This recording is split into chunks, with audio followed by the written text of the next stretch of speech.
Gumamit ng shortcut si Diego para mabilis na makarating. Ultimo sa mga matataas na building ay nagawa niyang idaan ang motor niya sa bawat rooftop noon. Palibhasa ay makapalang spring na nakakabit sa motor kaya't nakakapag-bounce ito kahit gaano pa kataas. Nang matanaw niya ang mga chopper ay huminto siya sa pagdadrive. Kaagad na kinuha ang rocket launcher sa loob at nilagyan iyon ng bala na nakasinturon sa katawan niya. Ipinikit nito ang isang mata niya para sipatin ang chopper. Halos mapangiti naman si Raizo nang matanaw niya ang ama, bit-bit ang maangas na presensya nito. "Wanna ride?" Nakangising saad ni Diego sa anak, tila walang panganib sa harap nila. Nilocate ni Mara kung saan ang mismong hideout ng mga Arellano at mabilis niya naman itong nalaman.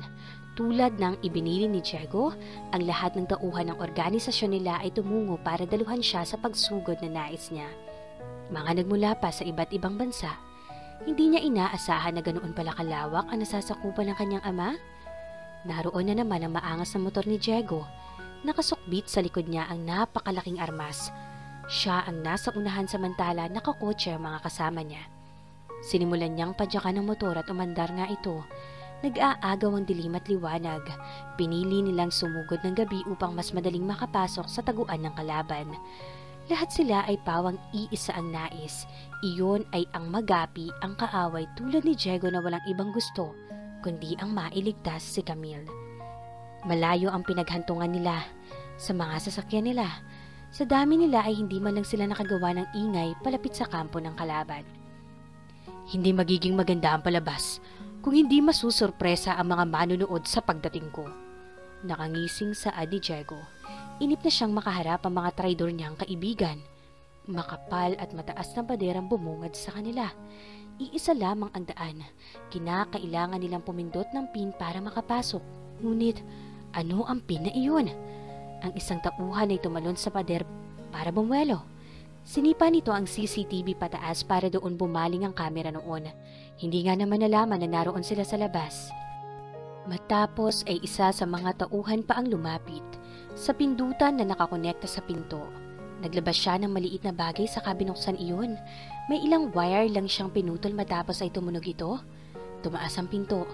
Lahat sila ay kinublihan si Diego kung sakali man na may magpaputok ng armas. Nagtalunan ng ilang tauhan para dambahin ang mga kalaban. Hindi makapaniwala si Diego na ganoon ito kagagaling. Nasa balikat niya pa din ang armas na bitbit niya kanina pa. Pinagbuksan siya ng dalawa pang tauhan. Mula sa kinatatayuan ay natanaw niya ang hangganan ng kinatatayuan niya na siyang nagdudugtong naman sa panibagong kampo, kung saan naroon ang dalawang gwardya na abala sa pagkukwentuhan, kung kaya't sinamantala niya ang pagkakataon para makalapit ng palihim. Mabilis siyang pumwesto sa likuran at pinuntirya ang likod ng mga ito na naging dahilan ng pagkawala nila ng malay. Napangiti pa si Diego na makita ang sabay na pagbagsak nila. "Kung plano ko pala kayong ubusin, makakaya ko dahil sa pagiging tsismoso nyo. Pasalamat kayo dahil silans lang ang pakay ko." Kalmado siya muling naglakad hanggang matanaw niya sa di kalayuan ang maliwanag na gitnang parte ng lugar. Iyon na ang laboratorio.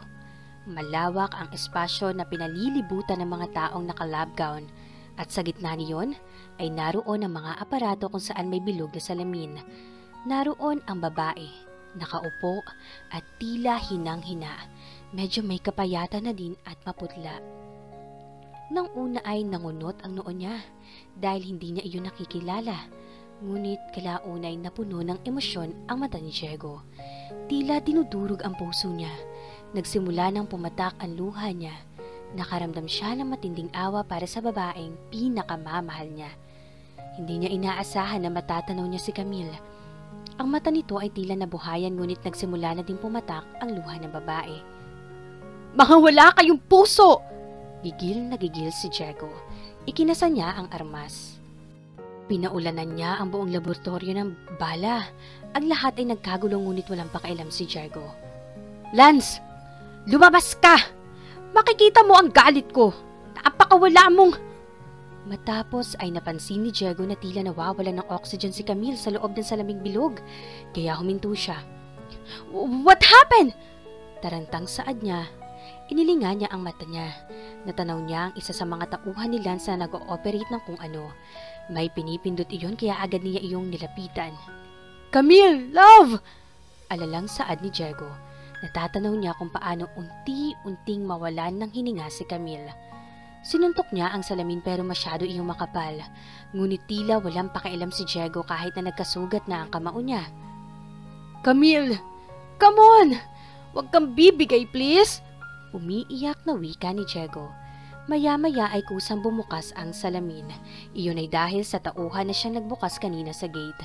Mabilis na dinaluhan ni Diego si Camille. Hinang-hina ito.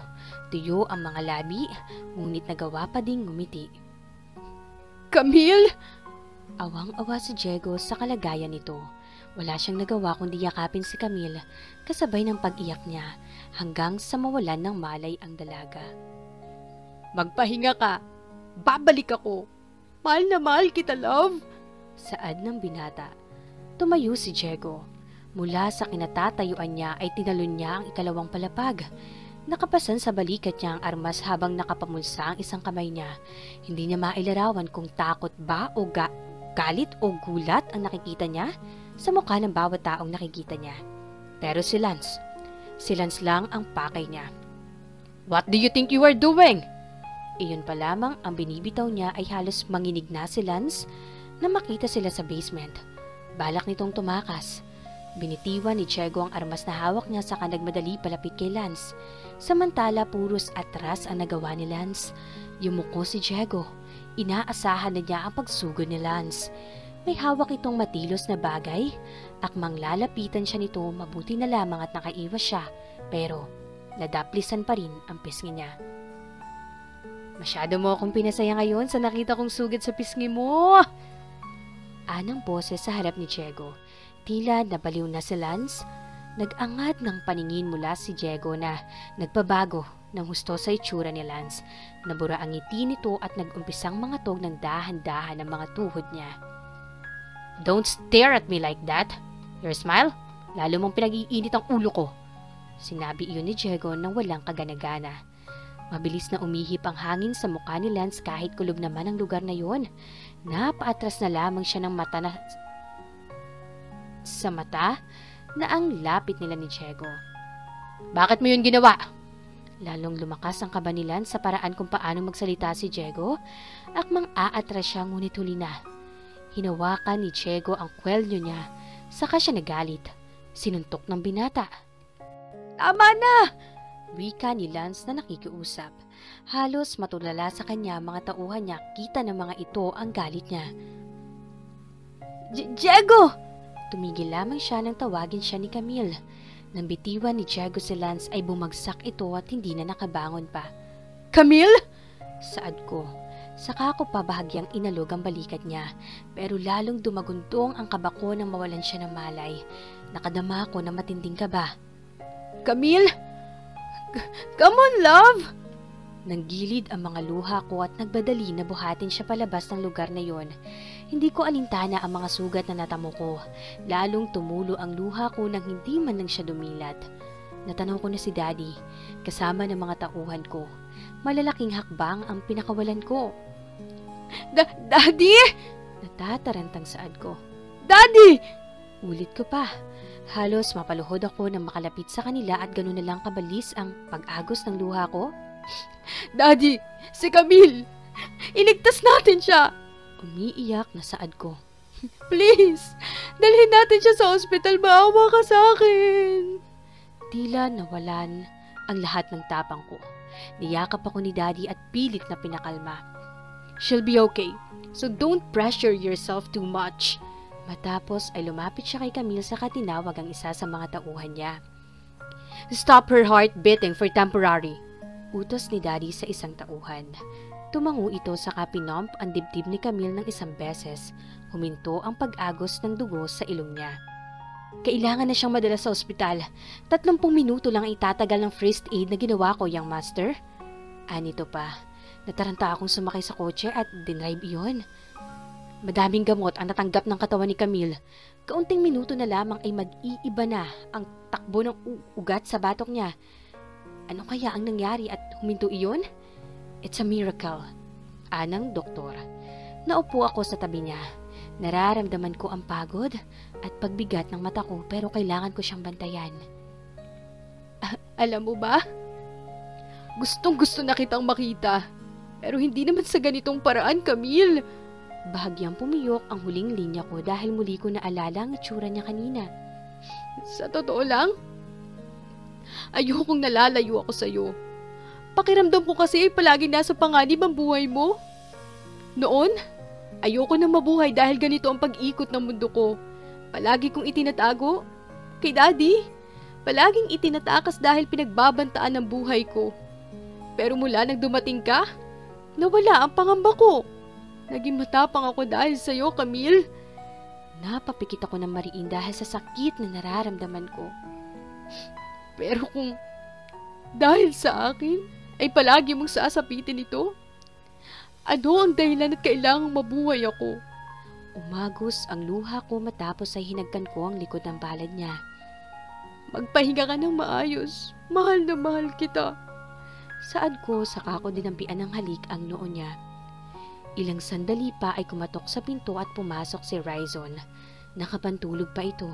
Nagtatatakbo siya palapit sa mami niya. Mom? Hindi mo ba alam kung gaano ko nag-alala sa'yo? Umiiyak na saad niya. Tila nakakausap niyang talaga ang mami. Wala na po akong pakialam kahit pumangit pa ako, mami. Sobrang nag-aalala ako sa'yo. Saad pa niya. Saka pinahid ang luha sa pisngi niya gamit ang likod ng palad niya. Tila nadudurog ako sa paraan kung paano ko makitang umiyak ang anak ko. Kawawa naman ang anak ko. Miss na kita, mami ko. Saad niya, saka pilit na isiniksik ang muka sa balikat ng ina niya. Mahal kita, mami. Saad pa ni Ryzon sa ina. Ilang buwan na malagi si Camille sa hospital para bago tuluyan na makarecover sa mga tinamo niya sa kamay ni Lance, habang si Lance naman ay hawak na ng mga pulis at nagbabayad ng mga kasalanan nito kasama ng ama nitong si Lino Arellano at kaibigang si Melvin na traidor kay Diego. Matulin pang lumipas ang mga araw. Linggo at buwan ay isang sorpresa ang hinihandog ni Diego sa mahal niyang si Camille. Nagbakasyon sila sa isang magandang resort na pag-aari nila sa Batangas. Sinusulit nila ang mga panahon na magkasama sila. Hi, love. You know what? Malayo-layo na din ang narating natin. Siguro naman, panahon na para lumagay tayo sa ligar na relasyon? Nakangiting saad niya habang nakatutok sa bibig niya ang mikroponong hawak dahilan para marinig iyon ng mga tao na hindi ko alam kung kailan pa dumating. Pinunan mo ng kasiyahan yung malungkot kong buhay, lalo na nang bigyan mo ko ng gwapong-gwapong anak. Sabay naming nilingon si Ryzon na ngayon ay masayang nakangiti sa kanila. Akala ko, hindi na ako magmamahal ng kahit sinong babae mula nang mawala yung mami ko. Napuno ng lungkot ang tono niya. Pero, nung dumating ka, yun yung point na ayaw ko nang mabuhay. Binigyan mo ako ng liwanag. Binuo mo ang pagkatao ko. Dumating ka sa buhay ko, Camille. Ikaw yung nagbigay sa akin ng lahat. Ngayon, masasabi ko na talaga na you're the one, Camille. Mahal na mahal na mahal kita. At handa akong gawin ang lahat para mapaligaya ka. Inilabas ni Diego sa pantalon niya ang box at napaluha si Camille na makita ang makintab na singsing. Will you marry me, love? Buong puso na saad ni Diego. Yes, I will. I will marry you. Nauutal na saad ni Camille. Mabilis na inilagay ni Diego ang singsing sa kamay ng dalaga na puno ng mamahaling mga bato. Sa kanya hinagka ng labi ng pinakamamahal niya. Hiyawan naman at palakpakan ang maririnig sa lugar na yon, lalo na si Ryzon, Don Martin at ang ama ni Camille na si Don Castillo. Andun din si Mara na tinanggap na kaibigan lamang ang kayang ibigay sa kanya ni Diego. Halos masaya sila na masaksihan ang labis na pagmamahalan ni Diego at Camille. Wala na ngang mahihiling pa ang dalawa dahil masaya at kontento na sila. Handa na silang harapin ang lahat ng pagsubok na darating sa kanila, basta nagmamahalan sila ay alam nilang nalalagpasan nila iyon. At dito na po nagtatapos ang ating kwento. Sana po ay patuloy niyo akong suportahan sa mga series story na nais kong ibahagi sa inyo. Maraming salamat po.